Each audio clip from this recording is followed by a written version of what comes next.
केंद्र सरकार ने सिटीजनशिप अमेंडमेंट एक्ट यानी सीए का नोटिफिकेशन कर दिया जारी।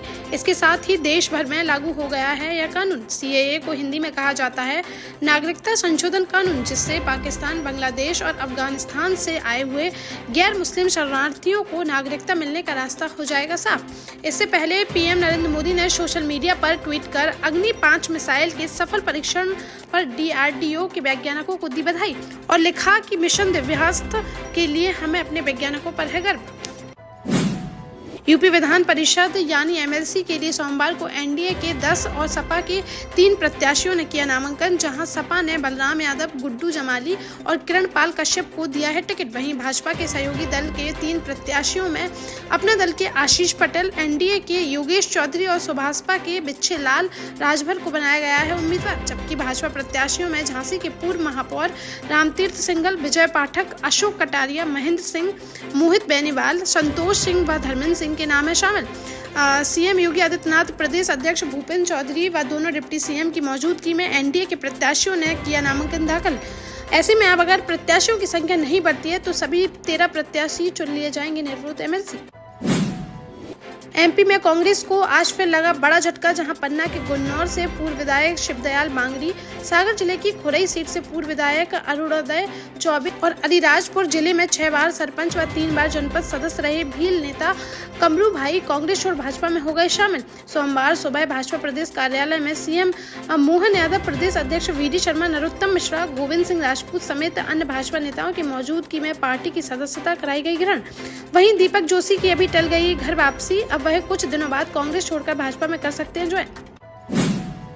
लोकसभा चुनाव से पहले उत्तर प्रदेश में राज्य कर्मचारियों और पेंशनरों को योगी सरकार देने जा रही है बड़ा तोहफा, जहां केंद्र में कर्मचारियों और पेंशनरों के डीए यानी महंगाई भत्ता में 4% की गई है बढ़ोतरी, जिसके बाद यूपी में 4% डीए बढ़ाने की तैयारी में है योगी सरकार। बढ़ा हुआ डीए जनवरी 2024 से किया जाएगा लागू। यूपी के करीब 9 लाख राज्य कर्मियों और 8 लाख शिक्षकों के साथ ही 9 लाख पेंशनरों को मिलेगा इसका फायदा। यूपी के गाजीपुर से बड़ा हादसा आया सामने, जहां सोमवार को 50 बारातियों से भरी बस पर गिर गया हाई टेंशन तार, जिसमें बस से करंट की दौड़ने के कारण लग गई भीषण आग। हादसे में 5 लोगों की जिंदा जलकर हो गई दर्दनाक मौत, जबकि 10 से अधिक लोग हो गए घायल। आग इतनी तेज थी कि कुछ ही मिनटों में पूरी तरह से जलकर खाक हो गई बस। वहां निकाले गए शवों को पहचान पाना है मुश्किल। हादसे में मृतकों की बढ़ सकती है संख्या। सीएम योगी ने मृतकों को 5 लाख व घायलों को 50,000 रुपए का मुआवजा देने का किया ऐलान। एमपी की 29 लोकसभा सीटों के लिए कांग्रेस प्रत्याशियों के नाम आज हो सकते हैं तय, जहां दिल्ली के कांग्रेस मुख्यालय में पार्टी की हो रही है सेंट्रल इलेक्शन कमेटी की बैठक, जिसमें एमपी कांग्रेस के बड़े नेता के लोकसभा चुनाव लड़ने पर होगी चर्चा। साथ ही सभी नेताओं से रायशुमारी लेने के बाद एमपी की सभी सीटों पर उम्मीदवारों के नाम को लेकर लगा दी जाएगी मुहर, जिसके बाद मंगलवार को कांग्रेस अपनी पहली लिस्ट कर सकती है जारी। गुना में सिंधिया के खिलाफ अरुण यादव को मैदान में उतारने की तैयारी कर रही है कांग्रेस।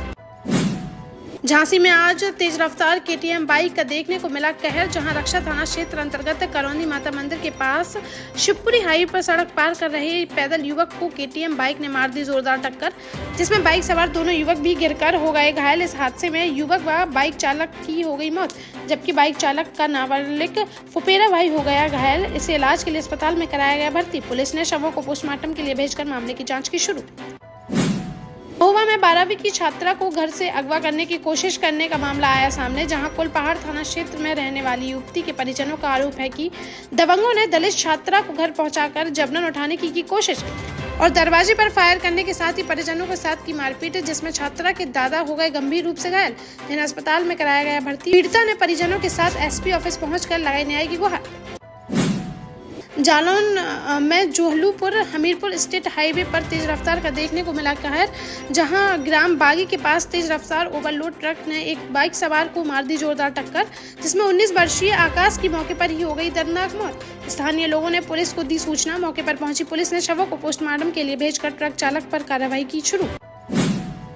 ललितपुर जिले में 10 दिन पहले हुई ओलावृष्टि से खराब हुई फसल की क्षति हेतु प्रभावित किसानों को सोमवार को बांटे गए राहत धनराशि के प्रमाण पत्र, जहां स्थानीय सदर तहसील सभागार में झांसी ललितपुर सांसद अनुराग शर्मा के मुख्य आतिथ्य व अपर जिलाधिकारी अंकुर श्रीवास्तव की अध्यक्षता में कार्यक्रम का किया गया आयोजन, जिसमें पीड़ित किसानों को बांटी गई राहत राशि। इस दौरान सांसद ने कहा कि किसान वीर भूमि के हैं पुत्र, इसलिए किसान न उठाएं कोई गलत कदम, सरकार है आपके साथ।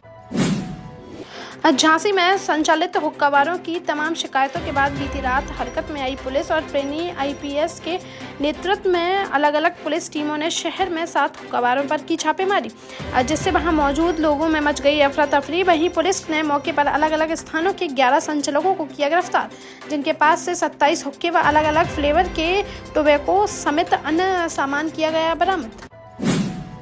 मध्य प्रदेश में समर्थन मूल्य पर गेहूं खरीद पर किसानों को प्रति क्विंटल 125 रुपये का दिया जाएगा बोनस, जहां सोमवार को ही डॉक्टर मोहन यादव कैबिनेट की बैठक में लिया गया है फैसला। किसानों से समर्थन मूल्य 2275 रुपये प्रति क्विंटल के हिसाब से गेहूं खरीदती है सरकार। इस पर अब 125 रुपये का बोनस देगी सरकार, जिसे मिलाकर किसानों को अब 2400 रुपये मिलेगी 1 क्विंटल गेहूं की कीमत। जालौन में वेतन कटौती तथा विभिन्न मांगों को लेकर तहसील के लेखपालों ने कोंच तहसील में बैठकर किया धरना प्रदर्शन, जहां उन्होंने जमकर नारेबाजी करते हुए जताया विरोध। साथ ही उप जिलाधिकारी के माध्यम से जिलाधिकारी को भेजा गया ज्ञापन, जिसमें उन्होंने जल्द से जल्द वेतन कटौती का फैसला वापस लिए जाने समेत अन्य 10 सूत्रीय मांगों को पूरा किए जाने की उठाई मांग। सोमवार को टीकमगढ़ में विभिन्न हिंदूवादी संगठनों ने पश्चिम बंगाल के संदेशखली में हुए महिला उत्पीड़न मामले के विरोध में कलेक्ट्रेट में किया प्रदर्शन, जहां उन्होंने ममता बनर्जी के खिलाफ जमकर की नारेबाजी और कलेक्टर को सौंपा राष्ट्रपति संबोधित ज्ञापन, जिसमें दोषियों के खिलाफ मामला दर्ज कर सख्त से सख्त कार्रवाई किए जाने की उठाई मांग। निवाड़ी जिले में भवन विहीन उप स्वास्थ्य केंद्रों के निर्माण पर प्राथमिक केंद्रों के निर्माण के लिए 1 करोड़ 95 लाख की राशि की गई स्वीकृत, जिसका विद्युतीय कार्य, सैनिटरी फिटिंग, नलकूप खनन व बाउंड्री वॉल बनाने के लिए किया जाएगा उपयोग। बता दें कि बीते रोज निवाड़ी विधायक अनिल जैन ने सीएम मोहन यादव से मुलाकात कर उप स्वास्थ्य केंद्रों और प्राथमिक स्वास्थ्य केंद्रों के निर्माण की थी मांग, जिस पर सीएम ने संज्ञान लेते हुए निवाड़ी जिले को दी बड़ी सौगात।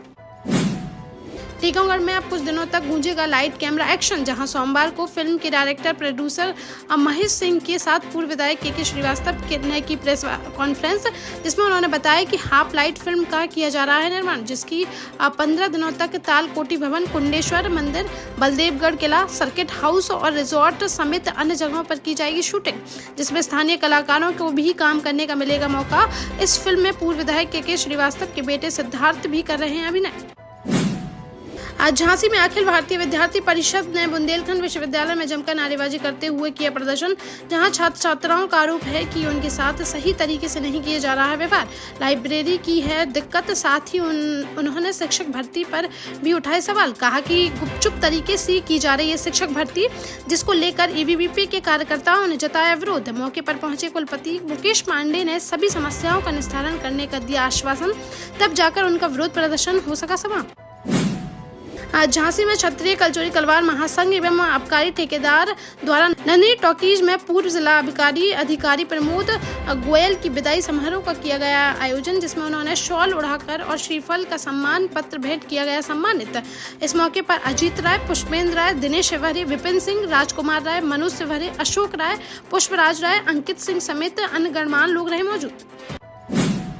देश का जाना माना सैनफिन ग्रुप आपके लिए फिर लाया है झांसी में वास्तु के हिसाब से फ्लोर प्लान सहित एक शानदार टाउनशिप, जिसमें सुरक्षा की दृष्टि से सीसीटीवी, एक ही ग्रैंड गेट से एंट्री और एग्जिट, चौड़ी सड़कें, parking, car wash area, senior citizen and international fountain parks, swimming pool, gym, badminton, tennis आदि courts, school, hospital, shopping mart आदि कई सुविधाएं। इसीलिए तो हम झांसी में लोगों की पहली पसंद। 12 साल पहले अपने स्टार्टअप के साथ ही योग्य नेतृत्व, अनुभवी टीम और सक्षम सेंट्रलाइज और उत्तरदायी प्रबंधन के बल पर सबको घर गुणवत्ता के साथ समय पर घर की योजना के तहत सैनफिन समूह ने बहुत ही कम समय में 1500 से ज्यादा यूनिट्स को दिया है कब्जा। समय पर डिलीवरी से हमारे ग्राहकों में बड़ा है विश्वास और मिली है संतुष्टि। सैनफिन समूह ने बहुत कम समय में Sanfin Ashok city, green homes residency, green homes city, Sanfin Ashok valley, Delhi public school, Sanfin शाखा, केन सैनफिन अस्पताल सहित कई अन्य परियोजनाओं के साथ नई झांसी के निर्माण में स्थापित किया है एक बड़ा मुकाम। तो आप भी आज ही आइए अपने परिवार के साथ और कीजिए अपने सपने साकार।